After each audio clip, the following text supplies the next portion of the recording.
Ghosts of Saltmarsh was released in 2019 as an anthology of sea and pirate-themed adventures from previous versions of Dungeons & Dragons, updated and modified for 5th edition. The result is a selection of thematic modules you can drop into an existing campaign or play as its own level 1 through 12 campaign on the high seas. While Ghosts of Saltmarsh has lots of information on ships and random tables of encounters, it lacks more detailed scripted encounters and side quests, and the 3 included underwater locations have maps that are a little more than graph paper drawings. Which brings us to Encounters in Saltmarsh.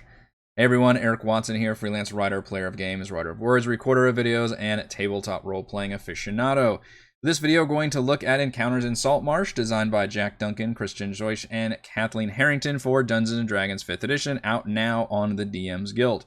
This preview video has been sponsored by the publisher and will include spoilers for Ghosts of Saltmarsh. You've seen my review for Encounters in Candlekeep. You can expect the same excellent production quality here with gorgeous art, full-color detailed battle maps, and a dozen well-designed encounters. Some of these encounters replace or enhance existing moments and events from Ghosts of Saltmarsh, while others provide all new side quest content and scripted encounters at sea.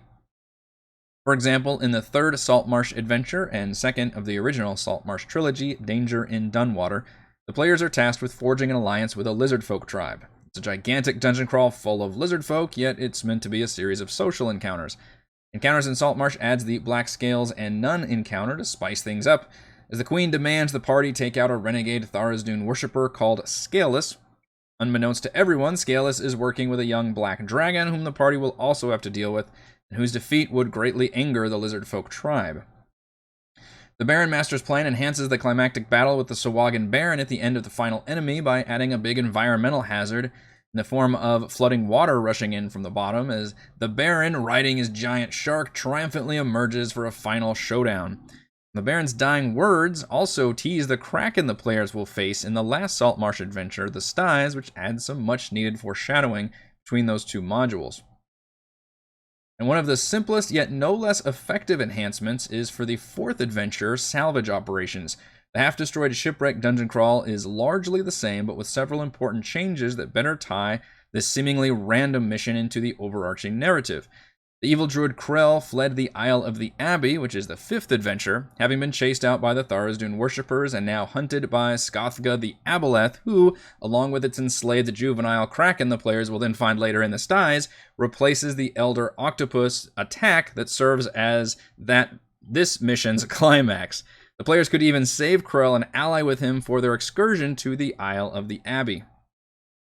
If you're more in the mood for all new encounters and side quests, how about a Merid captaining a pleasure slave barge made out of coral who wants to add the player characters to his displays?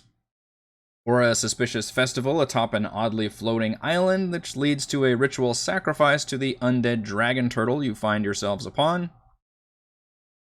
You can infiltrate an impossibly successful captain's ship and discover his infernal contract and fiendish crew, rescue an apparatus of Qualsh in a sunken shipwreck guarded by an annoyed Merilith, resist the charming fey magic of an island paradise and its deadly sea hags, and repel a thrilling invasion by vampire pirates and their undead crew, their ship surrounded by a fog of specters as it crashes into the Saltmarsh docks.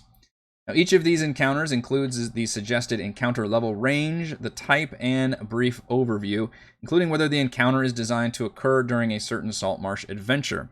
Encounters are then further divided into the background information for the DM, how to run the actual encounter or sequence of events, any possible outcomes that can occur at the end, as well as possible rewards, including loot and NPC or faction alliances. And of course, we have the maps.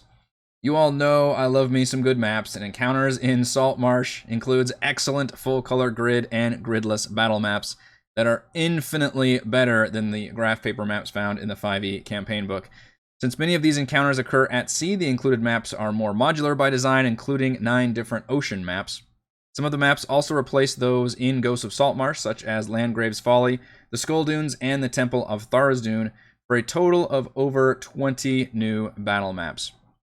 Now, having high-quality maps and fun encounters is a great addition, but what really impressed me the most was properly connecting many of those Saltmarsh adventures together to create a more compelling campaign. If you're going to run Ghosts of Saltmarsh as a full campaign, or just looking for decent quality for your sea-based D&D campaign, Encounters in Saltmarsh is an easy recommendation. Thank you all for watching this preview. If you'd like me to cover your D&D related product, reach out to me at roguewatson.com, and you can support my work at patreon.com/roguewatson.